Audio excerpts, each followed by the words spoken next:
Hey everyone, welcome to today's video. Welcome to the Video Game Fight School channel. So I remember in the summer when Sony did their PlayStation 5 reveal event, they actually had Spider-Man Miles Morales on there. I remember a certain feeling because I was like, man, as a Batman Arkham games fan, where is our game? If you guys can remember, a lot of what we were getting were some random tweets on Twitter, and it was about to rend the community. I mean, everybody was like, where is Warner Brothers Games Montreal? We need to get some information from them. And so we got information in August, but Miles Morales has finally established itself as a game. It's out. It's playing on 60 frames per second if you have a PlayStation 5. In fact, they added ray tracing. And I have to say, I am absolutely jealous about this game. Now, it's in a good way, but as a Batman Arkham fan, there is that little, just scratching my chin going, man, I'm really hoping that Warner Brothers Games Montreal can pull off this kind of game, because there is a certain level of respect that the directors of Spider-Man, Marvel Spider-Man of 2018, and Spider-Man Miles Morales have for the Arkham games. If anybody remembers, in 2018, people were asking Brian Intihar, who's supposedly the creative director or part of the creative team, I guess that's a more accurate way to put it, of the Marvel Spider-Man games, and he said yes, definitely, that Spider-Man was basically, its combat and specific elements were inspired by the Arkham games. And I'm really excited to hear that they're actually following these games, because these games are landmark games. They basically changed the industry, because at the time that they were released, there were no games that were of that quality. At that point, there were just a bunch of Spider-Man games, some low-quality Batman games, and then, that horrendous Superman game of the Nintendo 64 days that, fans will still say, well, they think it was a good attempt, but not necessarily the best game that could come out. And then when Arkham Asylum hit the market, Rocksteady knew that they had basically broken the paradigm and set a new standard. And from there, we had started to see some other superhero games, but Arkham became the standard. And now I can't help but say Arkham has set the standard at that time, but it seems like Spider-Man is really bringing its A game. And there are many elements that make me to actually say this, because at first, I have to confess to you guys, I did not want to play the game when it first came out. I was like, well, I'm really busy. I have a lot of projects going on. And so I just kind of, talked to a very good buddy of mine, Fat Ninja DM. He also shows up on the channel from time to time. And he said, you want to give yourself a little bit of time and, get to work on other projects. And then if you have some time, you can play the game. So the opportunity came up. I went to a video store. We still have a video store in my hometown, and they actually had a copy on the PS4. So I rented it, put it in my PS5. It gave me the PS5 upgrade, and I started to play this game. And the very first thing that they did with this game as a short game was they threw you into the action immediately, and then the combat was just phenomenal. With Spider-Man Miles Morales, I think what they've done is, because this character is kind of new-ish, and I say new-ish because I think the very first time Miles Morales was actually introduced was 2014. I mean, compared to Peter Parker, Miles Morales is basically an infant. And so I think with that, opportunity, they were able to just style the heck out of this character. I mean, the combat, the takedowns, the special moves, the finishers, they are just I don't even know what to even say. Now add the capabilities that we have. And for those of you who don't know, I'm actually self-studying anyways, game development and game design.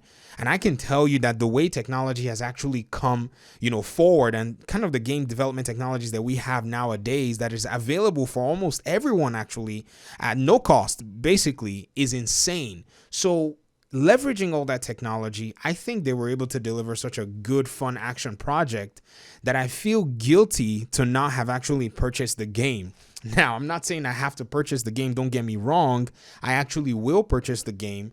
But I just felt to myself, man, I just should have, put a little bit more stock in this development firm, Insomniac Games. But, not necessarily having too much of a history other than the old Spider-Man game. It never really crossed my mind. So I think this game basically has now raised the bar a little bit. And in my mind, I'm hoping that, the Gotham Knights team are paying attention to this. And I know they're going to deliver. Don't get me wrong. I mean, Warner Brothers Games Montreal is also a very special studio. I've been looking very closely at them And I looked at a little bit of their history and some of the things that they were able to pull off, and they were able to deliver Arkham Knight in a very short period of time. If you go back and, watch the interviews, there's an interview actually that tells you, kind of the process of development. I remember there was a creative director who was there at that time. It's not the guy, it's not Patrick Redding, it's another person, I can't remember his name. And he said when they told him that they were going to be making Arkham Origins a game to kind of follow the Arkham City story, or maybe be a prequel, they went to Rocksteady and they got all the assets that Rocksteady had been using, and they basically reverse engineered the project and then made their own game. I have to say that's a very difficult and challenging thing to do. As much as it's, sounds challenging to build your own game from scratch, reverse engineering is also very challenging as well, because you have a lot of creative people who can basically flesh out things from ground up, and to give them something already established for them to change and transform is definitely a big challenge that I can see how much work it would have taken, but they were still able to deliver that game, deliver a DLC, and kind of hold down the fort until Batman Arkham Knight was done. So I think we're going to get a good Gotham Knights game. I think we're going to have a game that right now, if they see what Miles Morales is about, they already get the sense that by the time Gotham Knights, I like saying Arkham, I don't know why. By the time Gotham Knights is coming out, they really know that the next Spider-Man game is going to be something of a phenomenon, and Insomniac's going to want to outdo themselves. I think they already tried with Spider-Man Miles Morales, and I remember making a video saying that I thought it was a really short game, but I want to dub Spider-Man Miles Morales small but mighty. A short game, very small story, but a very wonderful experience. This is the good old classic gaming back in the day when you played a whole full game and it only ran you about 10 hours. I mean, this was basically what gaming was like just, a few years back. But now, we're expecting the 25, 30-hour campaigns. But nonetheless, I still appreciate the work that they put in. So I'm going to go ahead and get myself a copy just because I enjoy to put my money where my mouth is. It's one of those things where I just feel like as a comic book games fan, you got to show some respect to some good comic book gaming work. And I'm hoping that, when our game Gotham Knights comes out, that, the Spider-Man community will also kind of give a nod to ours as well. And hopefully we get a good product that can even bring them in.